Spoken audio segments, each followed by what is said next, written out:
Hello, Gareth here. So I live in Japan and it's now the rainy season here, and it's also very humid, and sometimes the sun comes out like a blowtorch, so it's pretty uncomfortable and intense weather.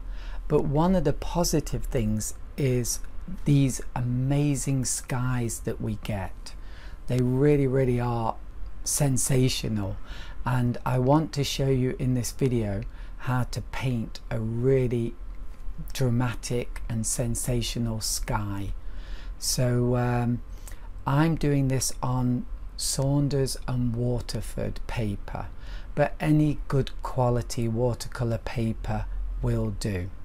I'm also doing big size. This is 45 by 53 centimeters or 20 by 18 inches, and you don't have to use big size paper, but if you do, remember to use big brushes.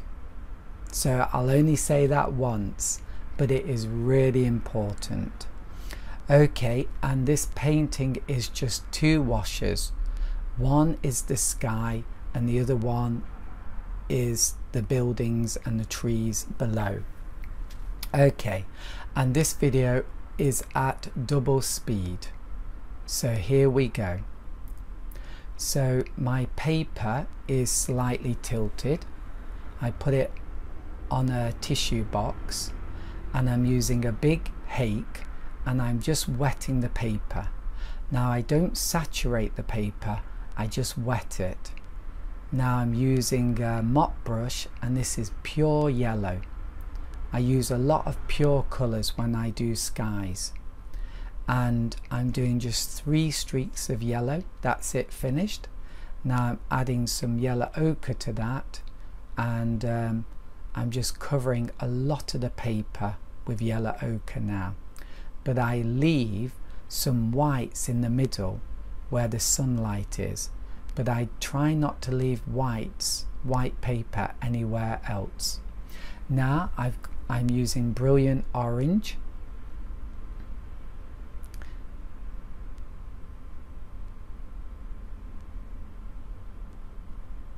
and back to yellow ochre, and I'm spraying to keep it all wet and workable. So I'm back to using my big hake. A flat brush is also fine, and brilliant orange. So I've just got white paper in the middle. So now I'm using a slightly smaller hake, yellow ochre, but it's thick this time, and I'm doing thick streaks of yellow ochre across the paper, and I'm using some tissue to get back some of those whites that I lost.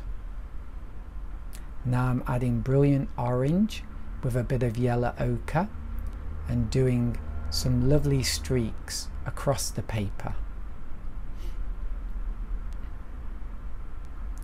And I hate these little white bits around the edges, so I try to get rid of them.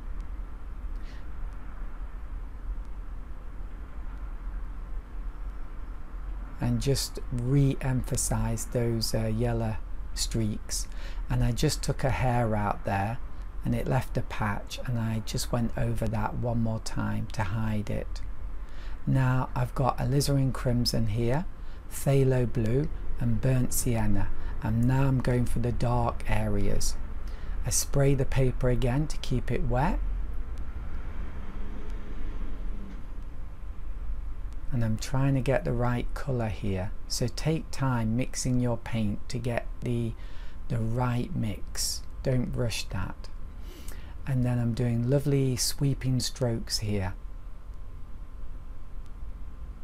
that really look like beautiful cloud shapes, but you'll notice it's a bit patchy, so I'm going to go over this area again and try and get rid of all those patches. There we go, because I don't want that.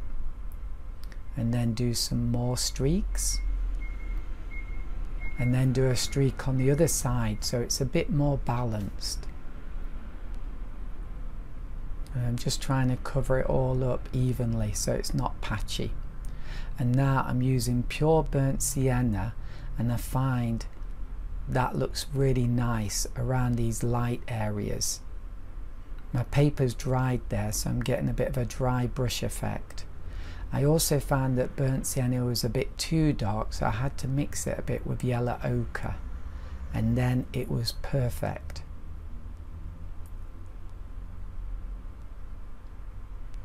And I think I'm using the mop brush there to do that with. So doing this is really going to improve your brushwork. And the sky is dry now, and next I'm going to do the buildings and the trees at the bottom. So first the trees, I'm going to mix a dark green using burnt sienna, that's burnt sienna, and phthalo blue. I like phthalo blue because it's such a powerful blue and it helps you make darks very quickly. So I'm using a big bamboo brush and I'm doing slightly flicky strokes that give me a dry brush effect. That's so important. So you have to really watch the way I'm doing those strokes and copy that, and then you'll get the same effect. It might be a good idea to do it on scrap paper first. And now I'm doing the trunk going down. You don't want to overdo that. If you can, just get it done in one go. And then just doing some detail on the top of that trunk.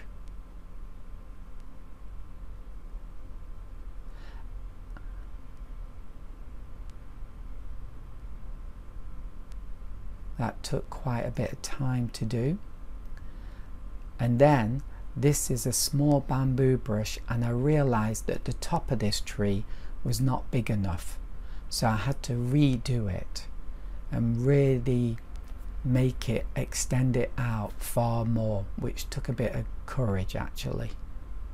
There we go.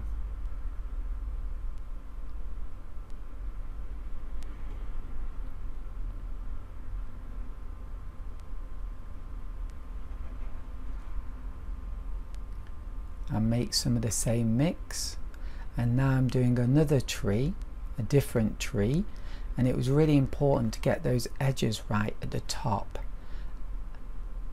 and then after that slowly it becomes more like a dry brush effect. So getting the shape of that tree is really important. And I'm making the same mix again, and then doing another tree on the left hand side. One thing I did that you might not see is I kind of twisted the brush in the palette. I pressed it against the palette and I twisted the brush, and that gives me splayed hairs, and that gives me the rough edge for that tree on the left hand side. So it's very important to remember that. Okay, now I'm doing the buildings. I'm using Phthalo Blue, Alizarin Crimson, and a touch of burnt sienna or burnt umber, just a touch.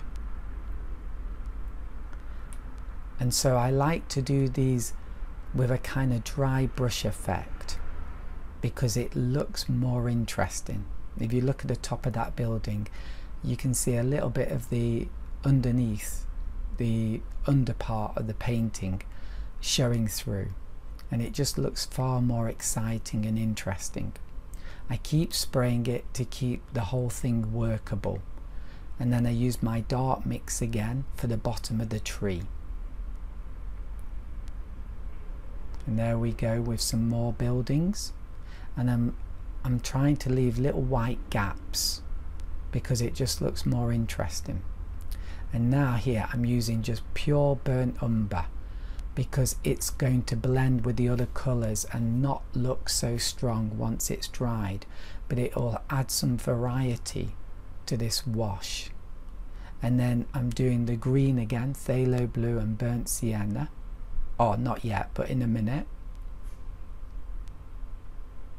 Oh, no, I'm not. I'm using the blue and the Alizarin Crimson, a liner brush, and I'm just doing some little details to the top of these buildings to make them look more exciting.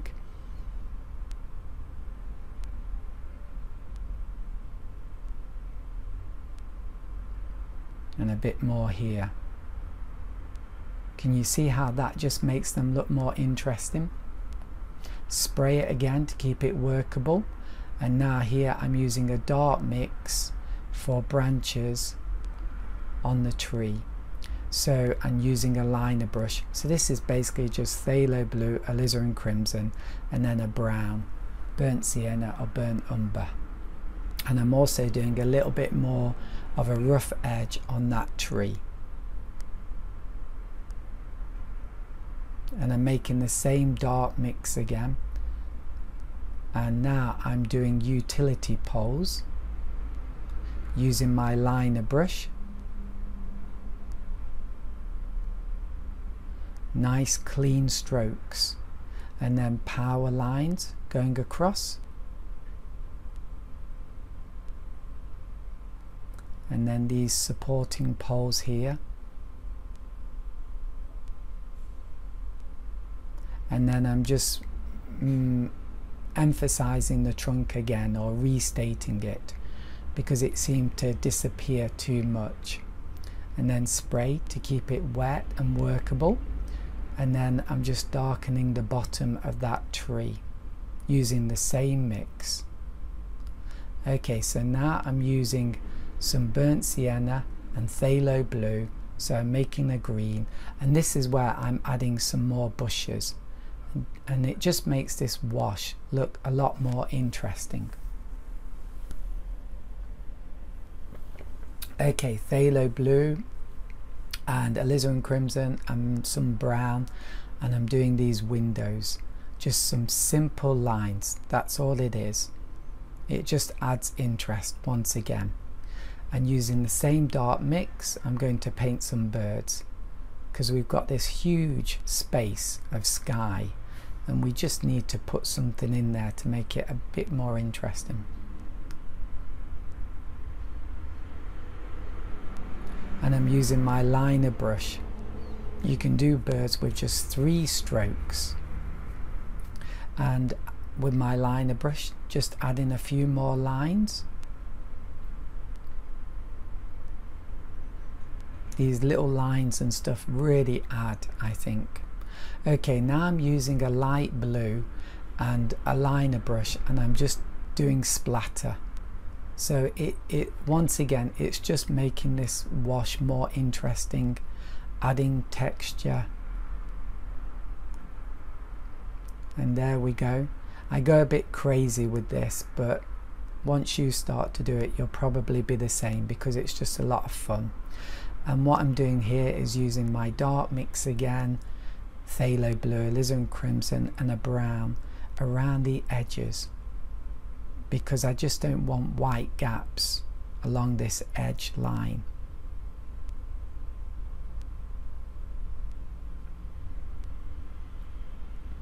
I guess it's creating a dark frame by doing the dark edges. And here we go again, more splatter with the light blue.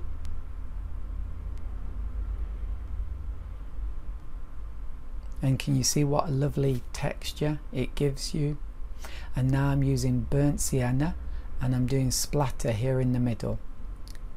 And I think I'm using a thin bamboo brush here, but liner brush, brown brush, all of them will be okay. And again, that dark edging. And there we go, finished. So I hope you enjoyed that. And now this is the most important thing. Please stop the video and have a go.